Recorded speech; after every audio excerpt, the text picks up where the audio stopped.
The problem of maximizing z is equal to x1 minus x2 subject to constraints x1 plus x2 lesser than equal to 10, x1 greater than equal to 0, x2 greater than equal to 0 and x2 lesser than equal to 5 has no solution, one solution, two solutions or more than two solutions.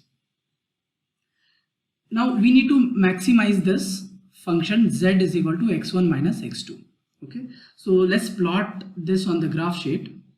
So we are given the constraint line, that is x1 plus x2, and this value is lesser than equal to 10. So we are drawing this red line represent x1 plus x2 is equal to 10. Okay, so this is x1 plus x2 is equal to 10. Here this, let's say this axis is x1 and this axis is x2, and this is the origin. Now it's the second constraint given to us is x1 must be greater than equal to 0. So x1 must be to the right side of this vertical line. Okay, so x1 will take all the values right side of this vertical line. Now it's also given, now according to third constraint, x2 is greater than equal to 0. x2 will always be a point or the value which is above this line, above the horizontal line x1. Okay, now also it's given x2 should be lesser than equal to 5. Now this constraint, let's say this is 5, so x2 must be less than this. So x2 will remain between 5 and this, that is 5 and 0. Okay, so x2 will lie here, right? And this, of course, red line is the constraint line and x1 has to be positive. So the only possible region for all these four constraints is this region. Okay, so if we apply all these four constraints, we will get only this region.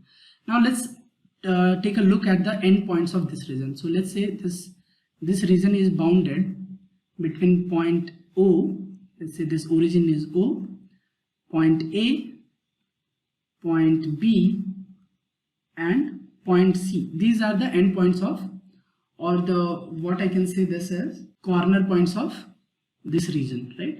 This point is 0, 0, this point A is 0, 5 and this point B is 5, 5 and point C is 10, 0.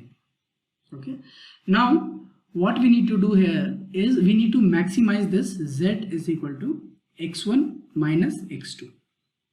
Okay, so we will check the values of z at all these corner points one by one. Z at point O.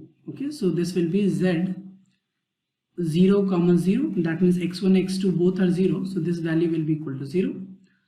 Now z at point A, this is z 0, 5, so this will be minus 5 if we substitute the value here in this equation. ZB will be equal to Z 5, 5, that is equal to 0 because 5 minus 5 here is equal to 0. And the final point that we are getting is ZC, that is Z 10, 0, and this value will be 10 minus 0 is 10. So we observe here that Z is maximum at point C. Right, so at this point the value of this function z is equal to x1 minus x2 is maximum. So we can say the problem, this problem has only one optimum solution because there is no other point on which the value is maximum or the value is same as 10. So we have only one solution, thus we can write one solution. Now let's go back to the problem and check with the given options. So no solution, this is incorrect because we are having solution maximum value at C, one solution, so this is the correct choice, option B. Now for more on optimization problem like maximizing or minimizing the functions, you can refer to the NPTEL course lecture number 1, Introduction to Optimization on Computer-Aided Applied Single Objective Optimization by Professor Prakash of the Department of Chemical Engineering at IIT Guwahati.